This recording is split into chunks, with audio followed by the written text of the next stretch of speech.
Yo, firstly, what up, Slick on Live? Hitting it in Nigeria with the homie MI.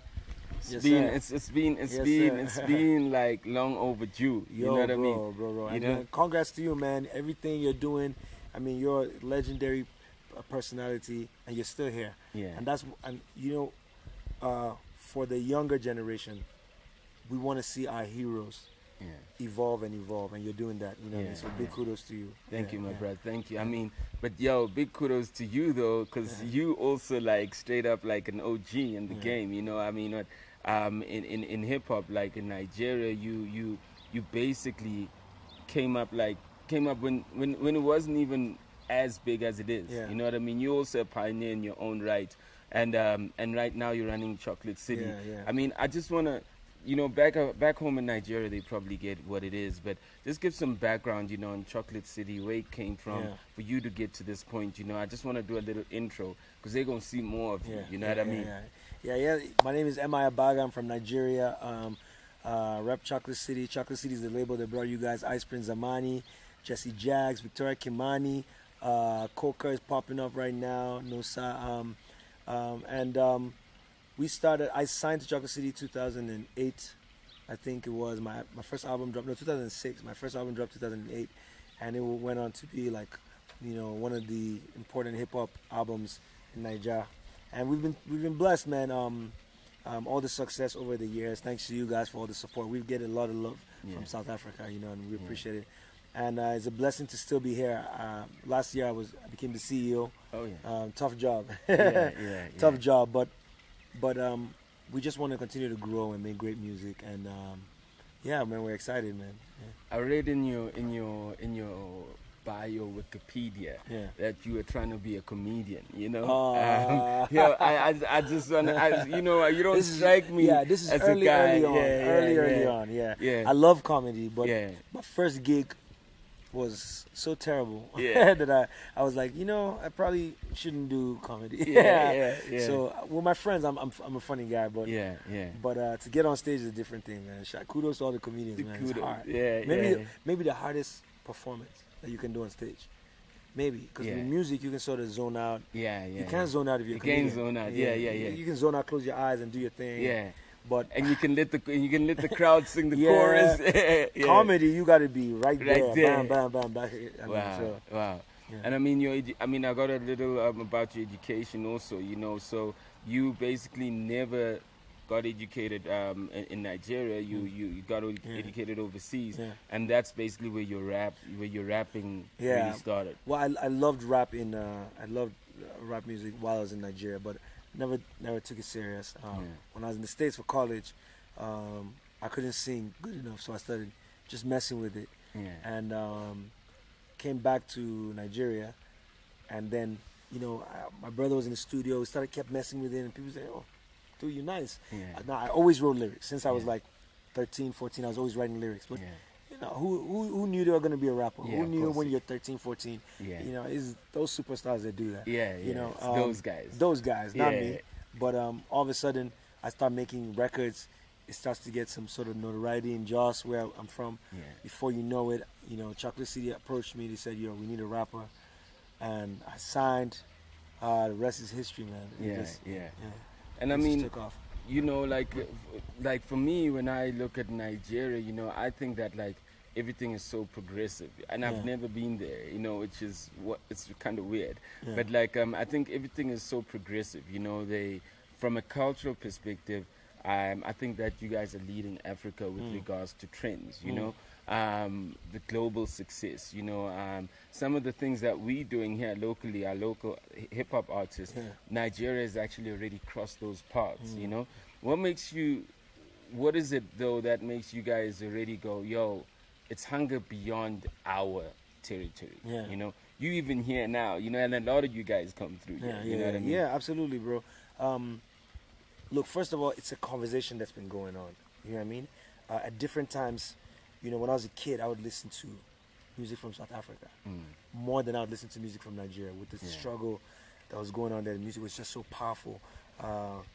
Blacksmith, Lady Blacksmith Bambazo, Huma Sakela, Mary Makiba, like all these legends. And Lucky Dube would listen to the music then the conversation would shift to like Congo. It'd be like Apawemba, those guys, and that would be the conversation. Then Yosundo from Senegal. Over the last 10 years, it's been Nigeria having the conversation. But let's make no mistake, it's an African conversation, right? It just moves from place to place, and it's important that when every region gets its chance to speak, they speak loud and they do it well. And but I think Nigeria has brought a little bit of fearlessness to travel, to go to Kenya or to go to South Africa to say, hey, do you guys like this song also? To push it there. And I tell all my friends that are MCs wherever I travel, I say, hey, do it back to us. If we come here, come to Nigeria. Come push your music. Like, your music is dope in Nigeria too. Right? We got to break out of this mentality that Nigerians are for Nigeria and the audience only like Nigerian music and only support Nigerians. It's not true. Right? It's not true. Music is for everybody. But just being out here, Essie's killing it in hip hop right now, man.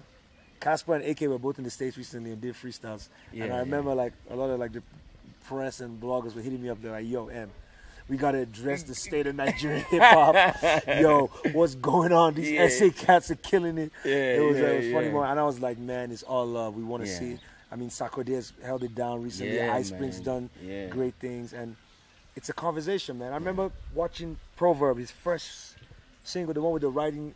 I remember watching you guys. What am I saying? I remember, you know what I mean? Like, and we get inspired by everything. So it's an African conversation. It's not Nigeria. As the West is getting involved in it, they're still trying to section it off. They're still saying, oh, it's Afrobeat. Is it? Bro, it's Africa. And this is the thing that I go, because I'm from the outside, I always go, yo, are y'all cats in Nigeria united? Are y'all coming together saying this is how we're moving? Because the movement is also young, it's young kids that are doing it, you know what I mean? So it's this thing I keep fighting with my peers. I go, yo, we got to get together. It's cool to be competitive. But yo, for what we can do and how we can be seen in the rest of the world, we just become stronger when we work together. So let me give you an example. So Wizkid, his first thing he ever did was on my album. Young kid came to my house, said, yo, gave him a beat, he jumped on it, killed it, He was like, yo, do you think it's gonna be good? As I heard it, I was like, yo, kid is about to be fire. Gets signed, blows up. Comes to my house recently for my last album, this 2014 when I was recording. 2015. He comes, he's in the studio, listening to beats, and he says, yo, you know what we should do? We should do an EP, 4 songs, real quick. Now I'm doing a project with the greatest legend of Nigeria, Two-Face, right? Shout out to Two-Face. Two-Face and P-Square have done songs like, one of the things... Just to sound some of Two-Face. Two-Face was probably one of the pioneers in our generation from first check Nigeria, actually. Two-Face is the greatest. Like Two-Face, you say fella in Nigeria, I think Two-Face has to be the second guy. He's that great. He's still alive. People never get the flowers when they get to smell them. But anyway, the point is that, like, I don't know what the scene is here. Most times, when I bump into one person, the other day I saw you, and it was you, it's Cooley, it's AK in the same place. Later it was JR. I get the sense that there is some unity, but I can tell you from my Nigerian experience that if I could do a song to help you get hot, most times people will do the record. As long as they respect you as an artist, they'll do it. They don't take any money. They just want to do it. Let's shoot a video. Let's get it out there. Right? And that has really helped our industry because we are able to give the fans what they want a lot of times. Right? Just keep fueling them, and that unity. Maybe that's something that I don't know. Again, I won't project to know what's happening in SA, but it's something that I think should be emulated all around. I mean, look, cats are cool. I think the big thing that happened like a week or two ago, DJ Vigilante, who basically is from Cash Time, and Cash Time is always at beef with, say, Casper's Camp. They literally got together and did a song. Oh wow! That was the biggest download of the year on our platform. Wow! It's the biggest download we've seen. Like it literally, like in 2 minutes when they dropped the song, I literally saw my numbers just shoot up. I refreshed the page, it was like 3,000 downloads just in 2 minutes. But like that was the biggest song we've had, and that was just the power of two powerhouses, which is Cash Time, which is KO's team, and Casper's team, Family Tree, coming together. And I say, you know, if we can replicate that in our business, if we can replicate that in how we approach business and brands and how we approach like things that people can consume, then we build. I'd say to the guys, we become institutions. Right now, you just a powerhouse on your own.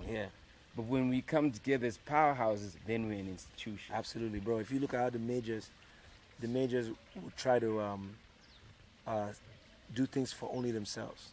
So the three majors would go to YouTube and say something, and then but then what happens that the rest of the labels, independents, came together, say we're gonna stand together to also demand the same, right? And we have to think like that. Like talking to you before the camera came on, you were just saying some powerful things about, you know, your vision and where Africa can head. And I agree with you completely. Like we have to understand that we are the voice. Like people need to we are the voice. Like you grow up, you look at Mandela, legendary guy, and somewhere we sort of got this idea that they are the legends. They are the voice. No, we are the voice now. They passed the torch, my B. We are the voice now. And so we got to embrace that power. We got to make sure that if we're the voice, it means that what our economy will be, how business will be done. We need to set the tone, right? And that's what you're saying. You're saying if we come together for whether it's a merchandising conversation, whether it's touring, a joint tour, and go together, they could come to Nigeria and fill venues. You know what I mean? Bro, we got to think like that, bro. We got to think like that. And the thing is that when it becomes like that, if it's our thinking and our action, we own it. I don't mean this thing is impossible because it'll be someone else's money, then it's never ours. You know what I mean? Absolutely. And it can never grow to the next generation because you know how people like throw their money in and then once they get it back, they're gone. But if you love something, when you're winning, you'll be winning. When you're losing, you'll still hold on because you love it. You know what I mean? Absolutely, bro. Ownership is everything. You know what I mean?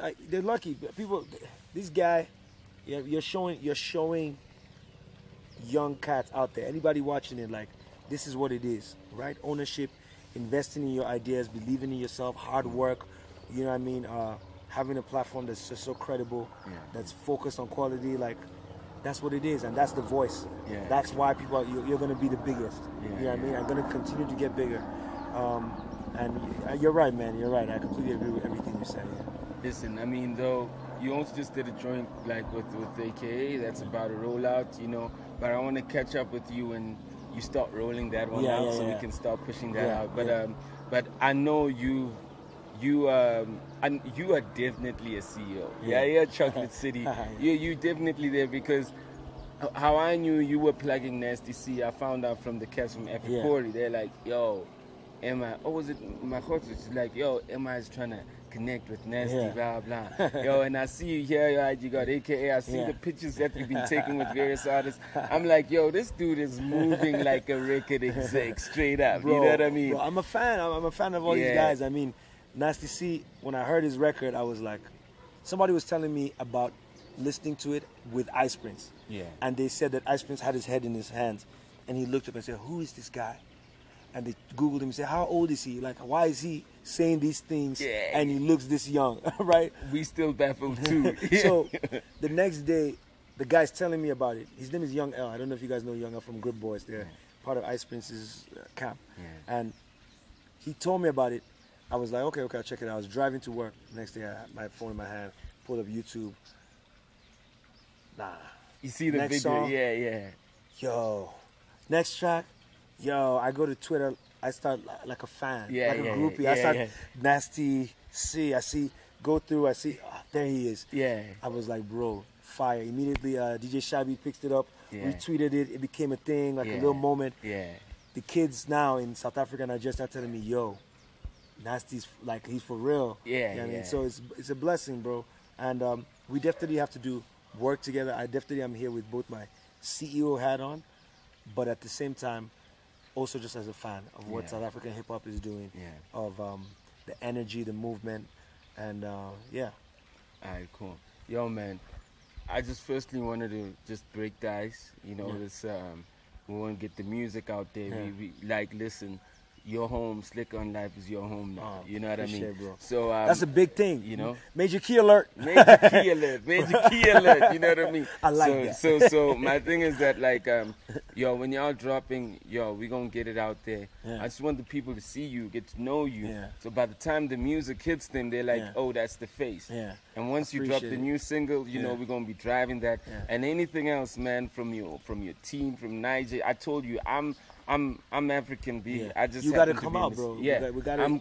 We going to Nigeria. Come out to Nigeria. I want you to talk to the OGs, talk to the young cats. I mean, because you have a platform, bro, that is going to be relevant in Nigeria too. Because you're about credibility and about hip hop and about the quality. So your opinion too will be necessary, right?